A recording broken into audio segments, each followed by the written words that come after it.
Hey, welcome to another episode of Making Billions. I'm your host, Ryan Miller, and today we brought back one of my very best friends, Anthony Calpas. Anthony is a managing director of Karukera Capital. See, Anthony, I said it right. Sometimes I totally mashed the name of your fund. But this fund, they focus on crypto and layer one protocols. We'll get into exactly what that is. So today's episode, we're going to talk about exactly what is crypto, but more importantly, where are billions being made? So today, Anthony's going to walk us through and give us a very special treat to have a brilliant mind like himself. If you haven't heard the first episode where Anthony talks about the metaverse, I would suggest start there where you get to know Anthony a little bit more and then come back to here. But for those of you who are just starting here, welcome. Anthony, welcome to the show. Thank you very much, Ryan. Thank you. It's a pleasure to be here. Yeah, it's a pleasure to have you and your brilliant mind. Really looking forward to getting into crypto and rounding out that two-part series that we have. So in true form, why don't you just give us a quick 60 seconds. Where did you start early in your career?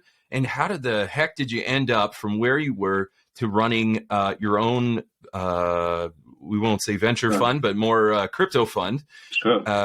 Walk us through that. Sure. So basically, I graduated in software engineering and in cryptography. And after graduating, I enrolled in the army, in the French Navy, actually. So I was an officer there. And at the same time, I was also an aerospace engineer. So basically, when I wasn't being deployed abroad, I was back in France working as an aerospace engineer on defense systems like missiles, nukes, drones, and so on. But yeah, it sounds crazy, right? So cool, yeah. But like I was doing it from a software expertise standpoint, software and cryptographic expertise. So with my expertise, I then heard about cryptocurrencies toward 2016, 2017, and I was curious about it. So I approached cryptocurrencies through like from a very scientific point of view first, because I was an engineer and I'm an engineer, so I have a scientific mind. So I wanted to understand very thoroughly what is underlying the technology and the trend. And more people were asking me how it works, to break it down for them. At the same time, I started with investing with my own money. I did quite well. And after a while, it just made sense for me to create a fund because cryptocurrencies are here to stay. And it's a revolutionary technology. So yeah, I really believe in it. And yeah, I propose my expertise to our investors, basically. Awesome. Yeah. And so here we are. You go from the French Navy specializing in software engineering, aerospace engineering, working on nukes. I mean, we could have a whole show on that. That's amazing. Yeah. And I know you go further in the previous episode, you go further into how you were fighting pirates. We won't spoil it here, but that's why I said maybe you start on the first. Oh my gosh, this is the coolest thing. So here you are. You're standing up Karukera Capital.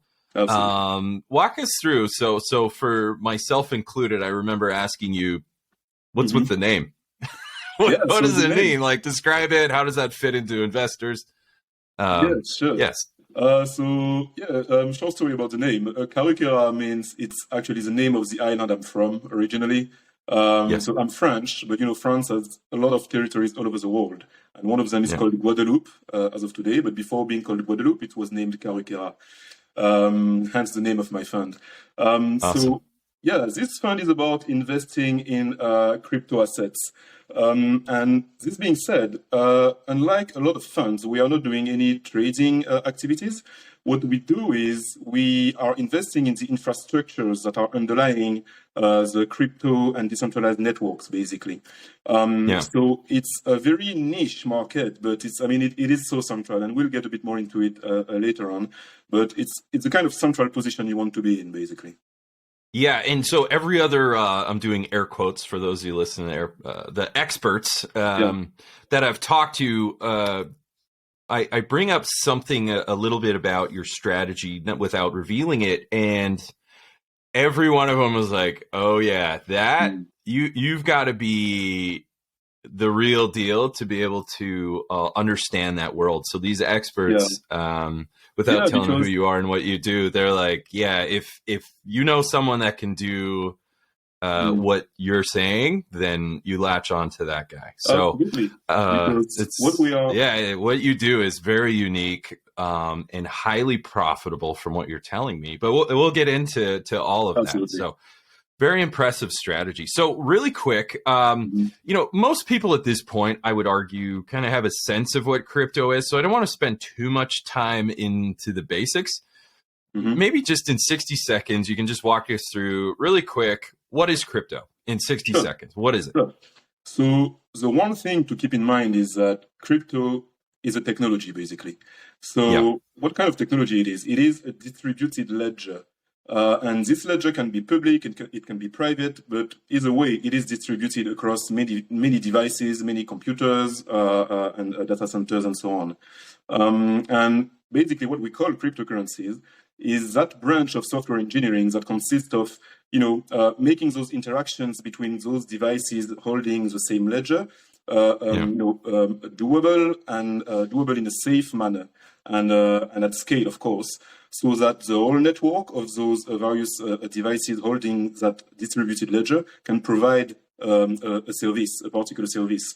I'm going to give you a very simple example.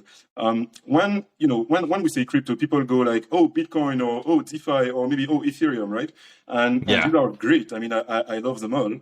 But I'm gonna give you an example that is not related to Bitcoin or DeFi or Ethereum. To give your audience an idea of how cryptocurrencies can achieve so much more, actually. So sure. Let's say that you have 200 gigs available on your hard drive, right? You have a MacBook Pro. You bought it recently, and you have plenty of space available on your hard drive. So, instead of having this free space unused, you could make this storage space, available to a decentralized network, so that people can store their pictures or videos from their holidays in the Caribbean, for instance.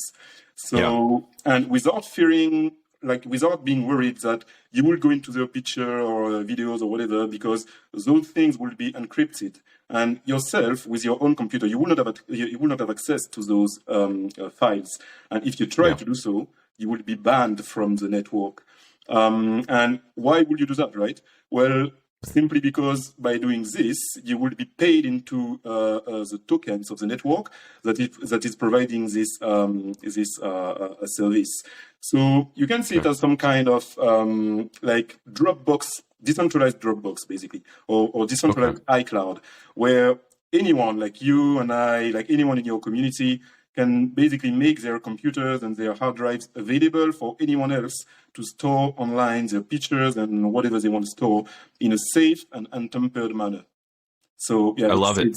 It's basically, this technology is crazy because it brings the ability of decentralization and disintermediation. So it removes this element of trust, basically.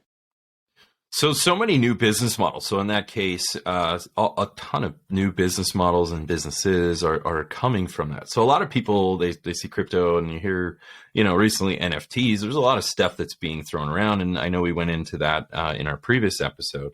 Mm-hmm. So one of the benefits, based on what you're saying, that I can see in the finance world, one of the elements of risk that we look at is counterparty risk. Which essentially says, hey, like, we're doing business with somebody, we're doing something, we're transacting, transferring value between two people. Counterparty is the person I'm doing business with. And there's always a risk that they don't do what they say, or they, for whatever reason, it doesn't work out due to some missteps on their end. And what I think you're hearing through being banned from the network and all that in that example is you're saying, or at least I'm hearing it through my lens, is saying, hey, this is a really good tool to help mitigate counterparty risk. It ensures for both sides. So it ensures that both people do what they say, or value cannot be transferred. Would you agree that's a fair assessment? Absolutely. Awesome. Yes, the counterparty risk is a nice way to put it, basically.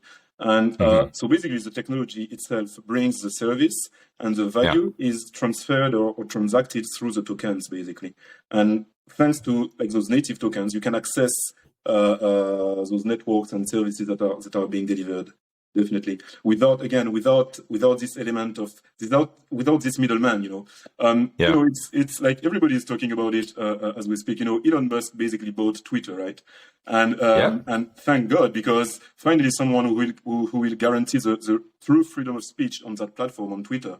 But I mean, before Elon Musk, Twitter was like banning some people from its platform because they said things that are not in line with their policy, basically.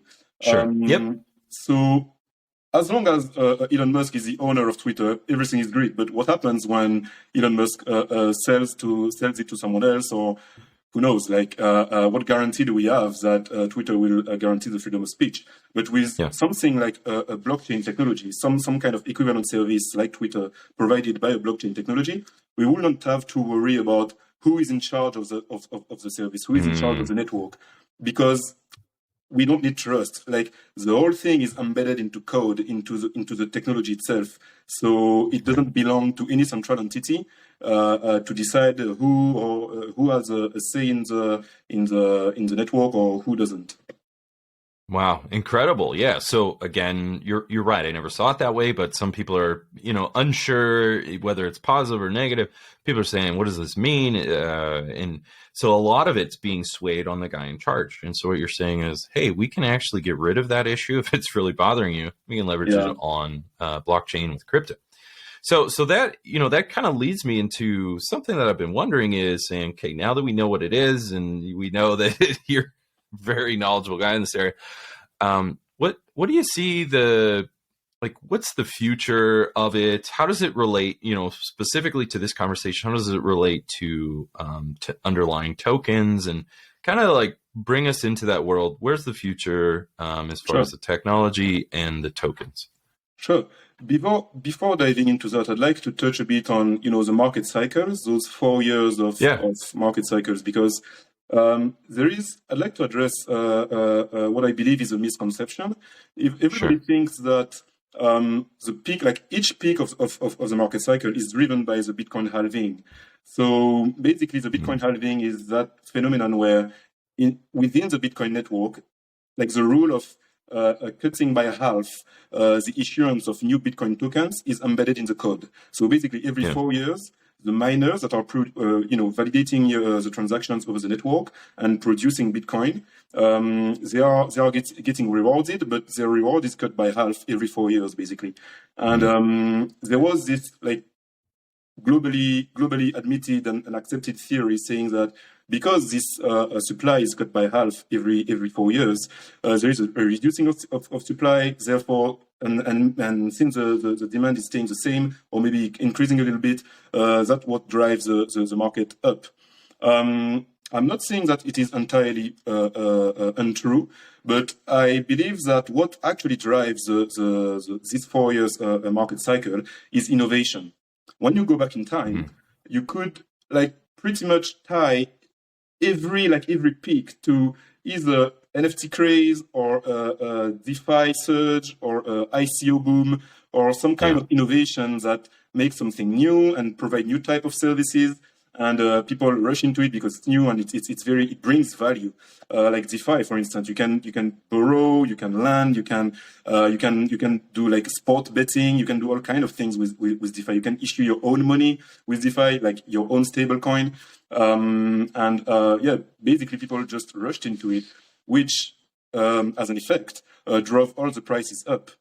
So my point is, it's not only the Bitcoin halving that is impacting the market cycles. Now, back to your question, what is driving innovation? What the future looks like? It's a very interesting point. It's a very interesting question because all those few things that I've mentioned earlier, so DeFi or metaverse, NFT, and so on, you need to see them as outputs. Those outputs, those products, basically, those business products, those use cases in a way, they are sustained by technological bricks. And at Karukera Capital, we have leveraged our software and cryptographic expertise to identify 6 fundamental technological bricks. So those so those 6 bricks like they are the Lego bricks that will make everything possible in the crypto industry, basically. Sure. So, what would you say those technological bricks are?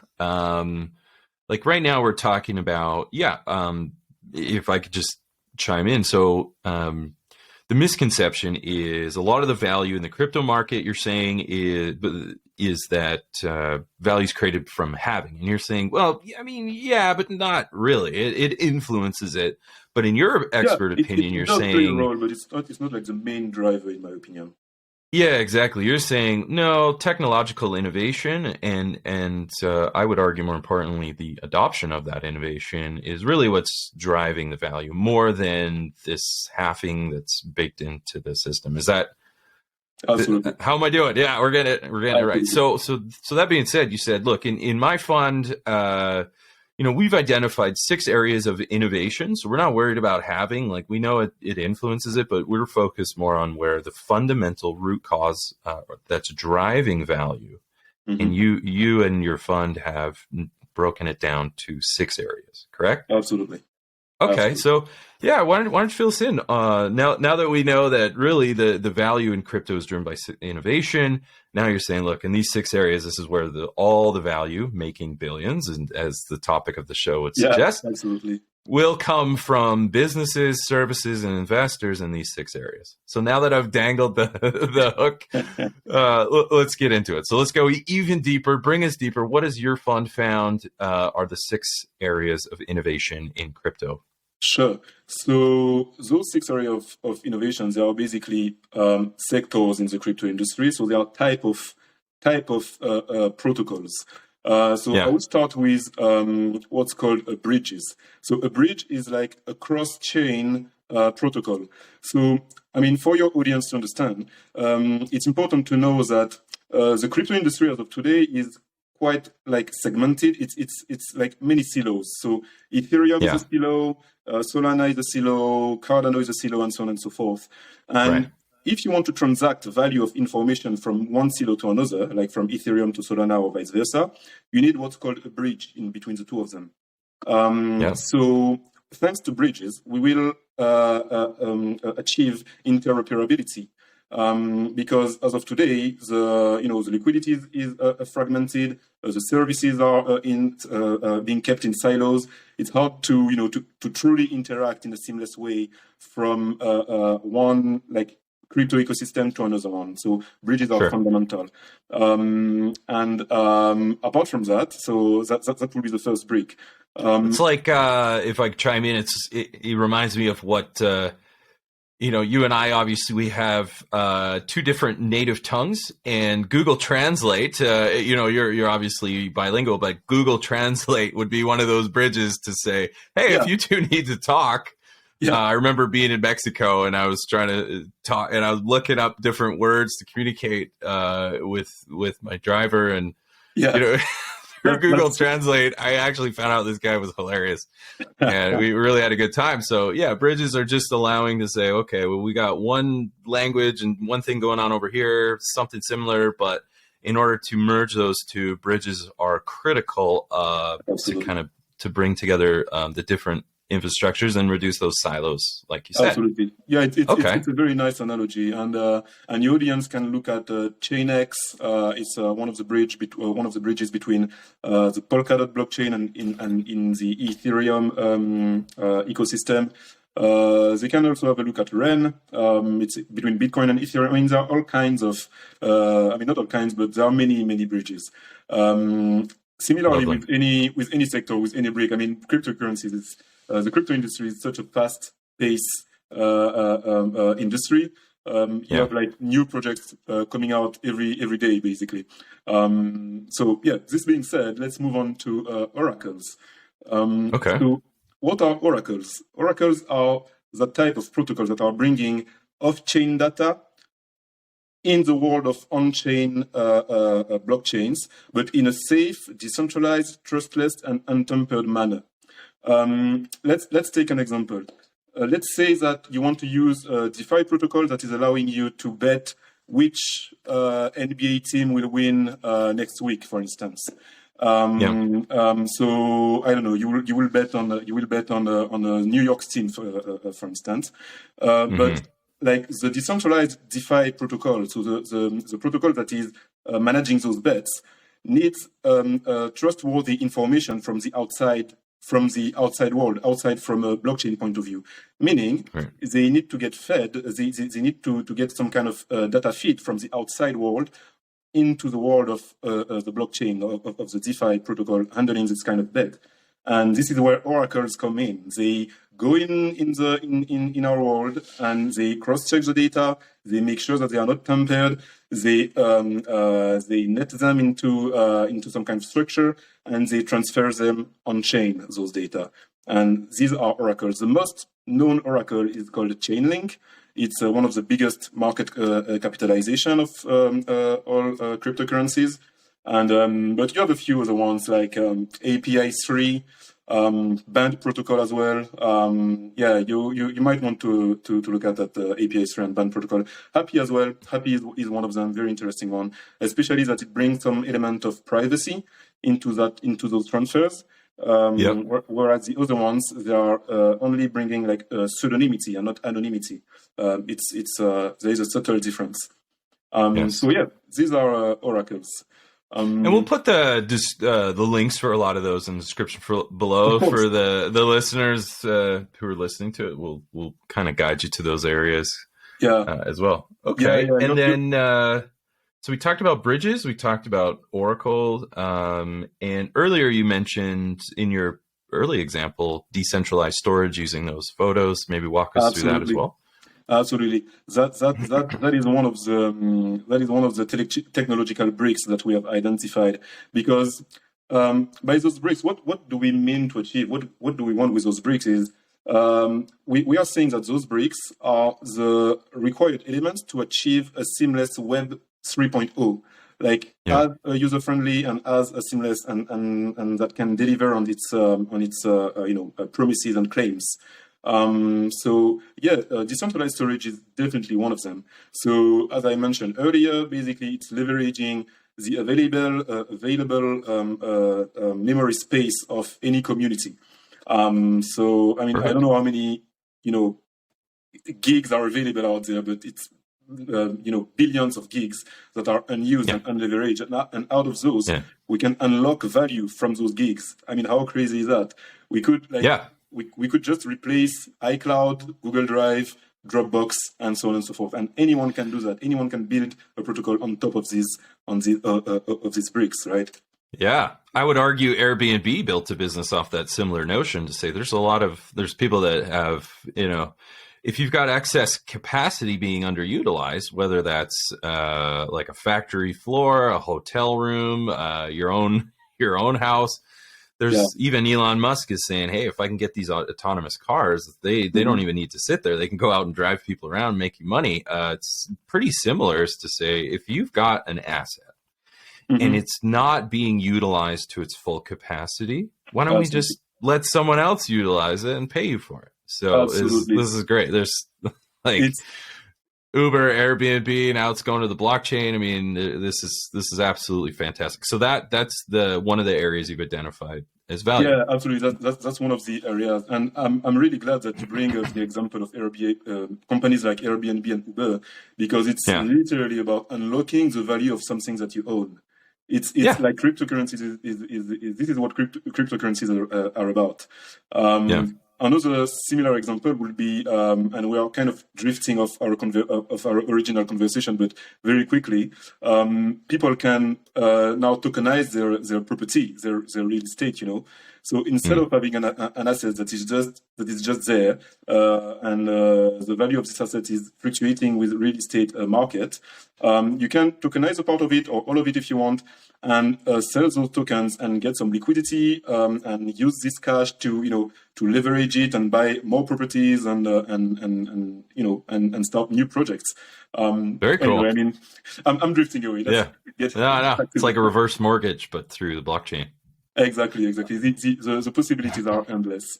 Awesome. So what's number 4? What would be the fourth area of innovation where billions are going to be made? Sure. So number 4 will be what's called in the crypto industry world indexers. So indexers are like search engines. So Google is a search engine, for instance. So the role of a search engine is to get the query of people around the world, go find that data that is being queried, and to retrieve it for whoever is asking for it.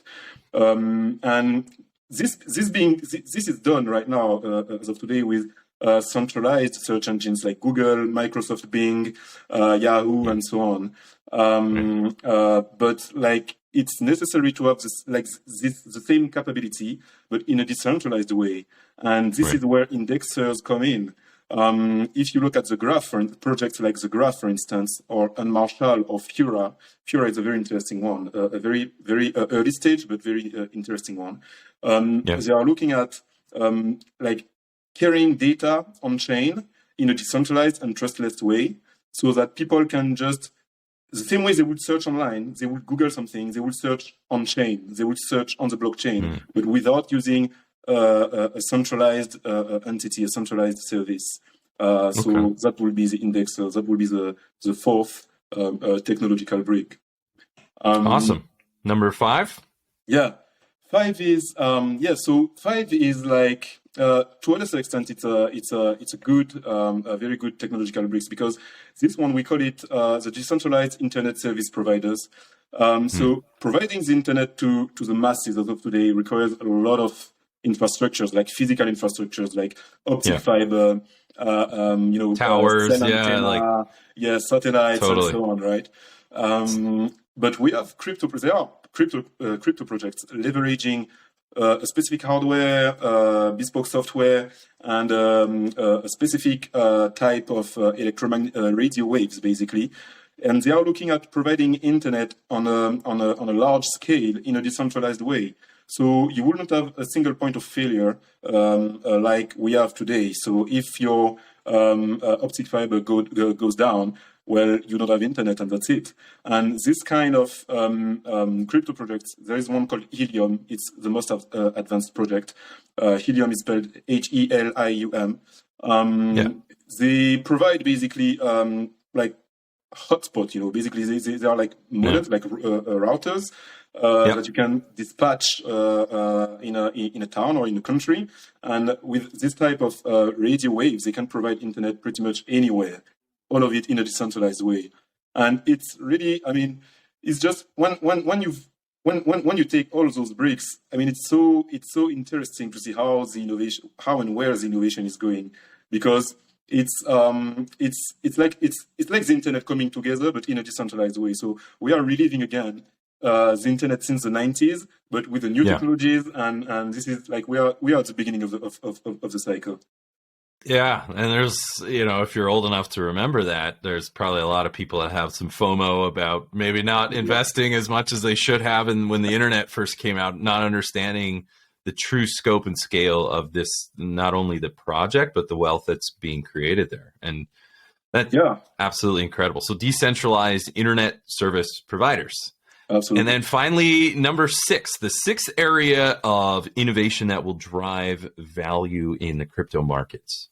Yeah, I would say that the 6th one is the most important one, and this is the one that we are heavily investing in, and there is a reason for that.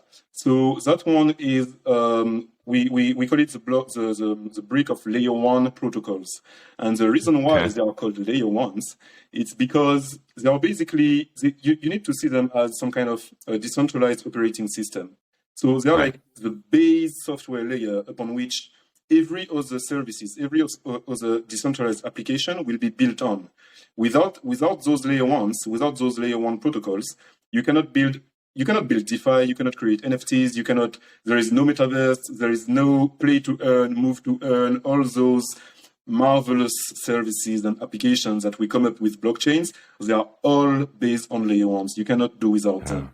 And the interesting part is that, the reason why we invest heavily in that type of sector in particular, it's because they are the most mature technologically speaking, and they are the safest as well.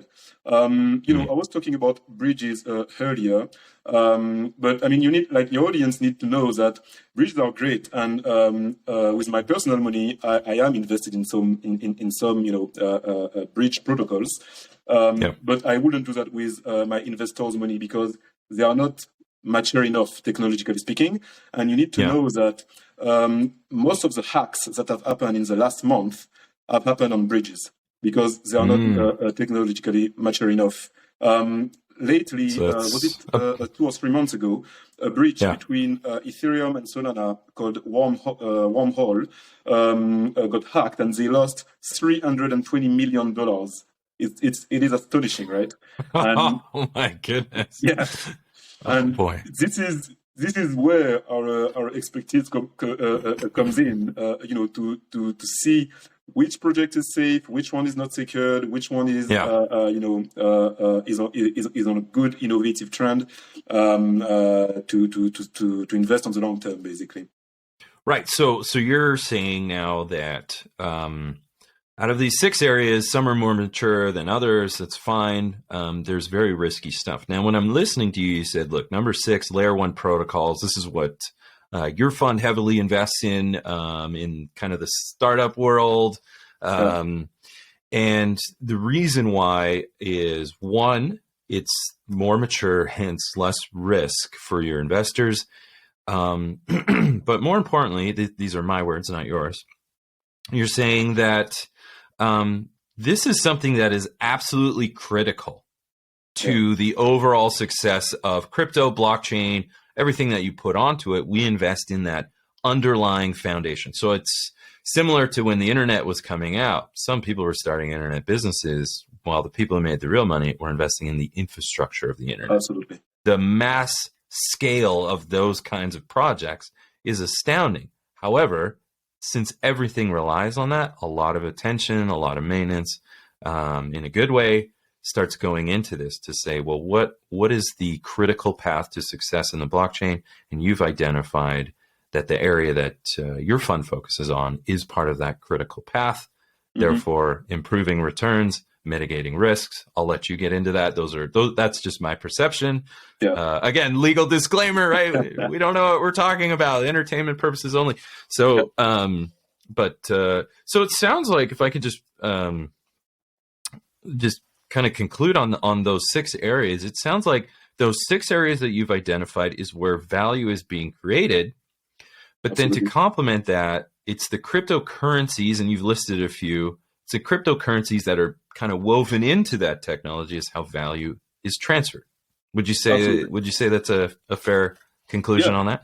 Basically, exactly. So those, like, to each project I mentioned, for each category, there is a cryptocurrency, there is a token attached to it. So the value and the growth of the technology and the network is being transferred to the tokens, because obviously the more a network is used, the more people need tokens to use that particular network. Like I mentioned Chainlink earlier. I mean, you need to have Chainlink tokens to use the Chainlink network and to get that Oracle services. So absolutely, you put it well. Awesome, thank you. So just finishing on it, you mentioned Chainlink. I'd just love to ask you, who should people explore? We can't say who they should invest in. It's not financial advice. But who are some interesting prospects, we'll say, in those 6 areas? Maybe walk us through a few that you think are kind of doing some cool stuff that might be able to, that are value creators in each of these 6 sectors. Sure. I'm going to mention projects because there are a lot of very bright people out there working on projects, and they work as teams. So, for instance, I'm going to start with the layer 1s, for instance.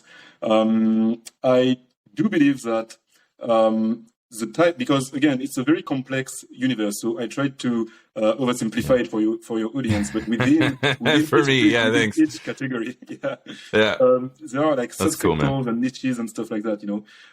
So in the area of layer 1s, I do believe that the niche that will do well in time is what's called app chain types of layer ones. So they're like app specific chains layer ones. And the two layer ones that are going towards that direction are Near Protocol and Avalanche. So, and I guess the link will be in the description of the episode. But if your audience want to have a look at those, it's very interesting and very promising for the future, because it brings modularity into decentralization, which eventually will reach interoperability that I was talking about with bridges, basically. Love it. Yeah. So that was for layer ones. For bridges, for instance, it's hard to answer that question, because there are a lot of ecosystems, a lot of different blockchains, and between each of them, you need a bridge, basically. So I'm going to let you imagine the number of bridges necessary to achieve interoperability. This being said, there is one project that I like a lot, which is called Juno, Juno. It's based on the Cosmos ecosystem, and natively they are structured in a way that they are natively interoperable with a lot of existing ecosystems like Ethereum, Harmony, Polkadot, and so on. And it will be very interesting to see how they evolve in time, but I do believe that they have great potential. What else? So decentralized storage, I would say Filecoin is a very interesting project to look at. It gives you a good idea of what is possible to achieve in that type of use case. And you have others like Storj, Siacoin as well. But yeah, Filecoin is like the biggest one, the biggest project. Like in terms of indexes, for instance, the most known protocol is called the Graph. It's very interesting to look at, but there is another one that is coming up, and that is called Fura, like Fura protocol. I believe that they are going to disrupt the Graph because the Graph is based on Ethereum, and as such, they are kind of limited, structurally speaking, to the Ethereum ecosystem, whereas Fura natively, they structured their software to be interoperable with many of the ecosystems, which by way of effect is the retrieving of data online on chain. Sorry. In terms of decentralized services provider, I would just say go with Helium. Go check Helium. I mean, Helium they have, like on the Helium website, they have this map of the world where you can see areas that are being already covered by their hardware. So yeah, I mean, it's just go and check that out. It's very interesting to look at. And lately, oracles. Yeah, oracles I've already mentioned. Chainlink, and you could have a look at as well at Band protocol. Happy, I think, was another one you mentioned. Happy as well. Yeah, Happy. API 3 as well. API 3 is a nice one to look at. There are a few like that. Yeah. Okay. Perfect. So, and you mentioned, I'll put a shameless plug in there for you. So layer one protocols, you mentioned everybody else but yourself. So, you guys are definitely, one of those people that are, at least helping those that are doing the projects. You're able to provide the capital, which not only helps to mature the industry, but it also helps, your investors to make, we'll say, a few dollars, a few more than that, we'll say. But okay, so now moving forward, what are some areas, hypothetically speaking, if people here are saying, look, man, this is good, and maybe some of our listeners are developers in this area, but for people who aren't, but they see the value, they see things that are being created, and they want to participate. Let's say, hey, Anthony, that's brilliant. Those 6 areas of innovation, those sound good. What are some areas that you would recommend that some people could make money right now? Yeah. So how to make money? So I want to be clear about something. So you can with cryptocurrencies, you can make a lot of money very quick, very fast. But you will need to take huge risk, like huge amounts of risk, right? Like for those of ones who have, who can stomach it, for those of your audience who can stomach it, they can go and do a yield farming in DeFi. They can do day trading. They can participate into IDOs and so on. But I mean, it is one way to do it, but it's not what we do with our investors, because we play the long-term game. We play the very long-term game. And that's why we leverage our scientific and cryptography expertise to go like to the bottom of it. We do like due diligence, research. We stay on top of the trend. We participate into the innovation itself. We have processes to make sure that everything is assembled and there to stand the test of time. So it's like, we are opposed, like diametrically opposed to those who are doing impermanent losses on DeFi protocols and stuff like that. One way in like there is like a middle ground where people could just purchase some tokens, like, and I would recommend the layer ones, the layer one tokens like Ethereum, Solana, and so on, and just stake them. I mean, you have a lot of solutions like BlockFi or Celsius as well, where you could just basically purchase tokens and stake them there, and people would get a yield, regularly on their staking. On their stake. Yeah, staking. Okay, so staking. So we went through. So number one, you mentioned you could just gamble, take risks.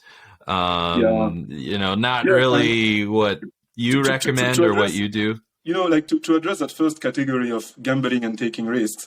To give further guidance to your audience in case some people want to do that, I would say that the smartest way to do it is to try to get very early into moonshots.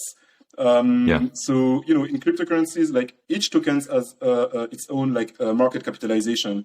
So obviously, if you buy a token that already has $1 billion of market capitalization, it will be harder to achieve a 10x, 100x, because it means that the market capitalization needs to go from 1 billion to 10 billion to 100 billions, right? Yeah. Which tokens like Ethereum and so on are already towards those levels, but it's hard to achieve. If you want to achieve like 1000x, like crazy multiples, you need to go in very early when the market capitalization is very low. And the best way to achieve that is through ICO and IDO. So ICO stands for initial coin offerings, and IDOs is initial DEX offerings.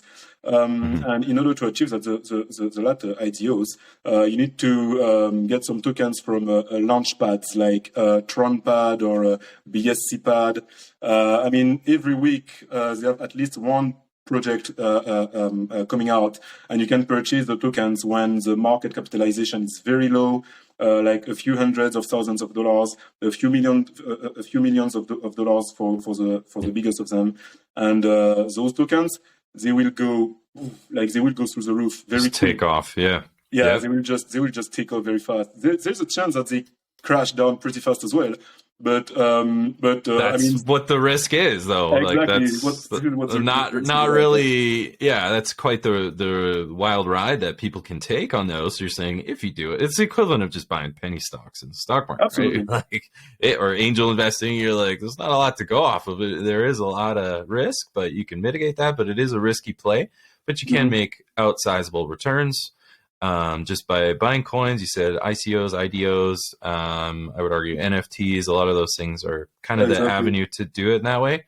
You also mentioned staking, which you could do through BlockFi, Celsius, Binance. Those are some areas that people can explore as far as staking, which is essentially a high yield savings account for crypto. You put it in, they do their magic, and they pay you a nice, 4, 5, 7% return on your assets on top of the capital appreciation. And then I would say number 3 is you invest in a fund. With professionals. Is a fund that is filled with professionals like yourself. You could invest in a fund and do it through that way. So, maybe what are some of the high level things that investing through a fund that you've come to understand running one of your own?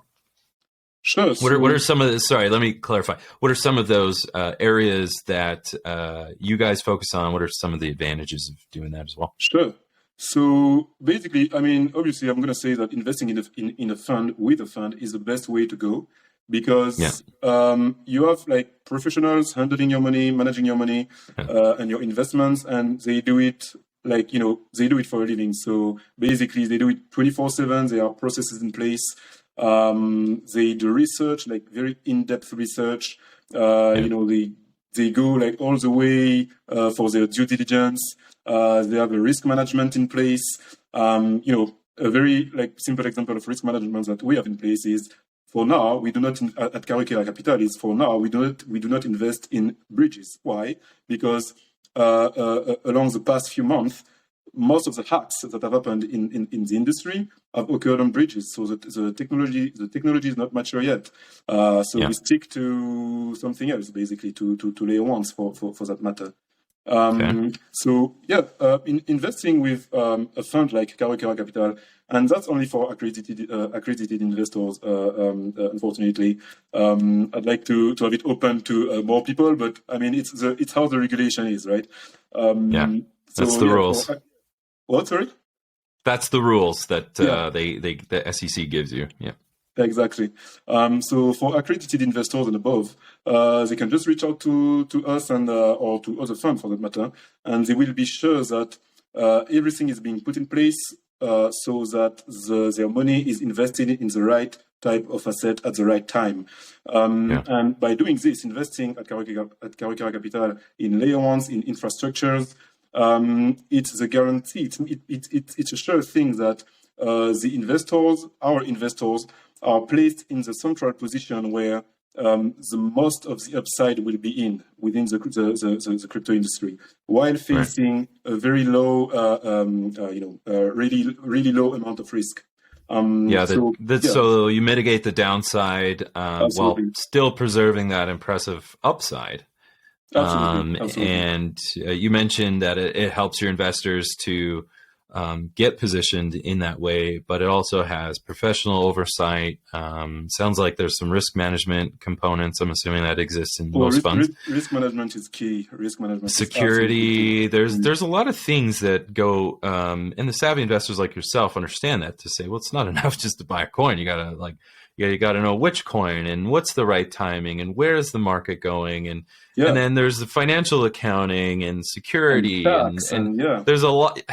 So there's a lot of stuff that's involved with playing, as you put it, the long-term game. And obviously you can't guarantee any kind of returns. Obviously any investment would have risk, as you described here. So given that you're we'll call it KC, Karukera Capital. Thank you. Focus on research, long-term gains, and risk management. Absolutely. Would that be a fair summary? Yeah, it would be a fair summary. Absolutely, it would be a fair summary. So finishing, we've had a great conversation around the areas that are driving innovation. You're saying, don't worry about the coins. It's really, coin is how you transfer value. But the value that's created is the projects. You went through the 6 areas of innovation. Now, how can people get a hold of you? Obviously that's okay, because you're a 506c, I believe, which means you can. Absolutely. Yeah. So how can people get a hold of you? Maybe we just put your contact information description below.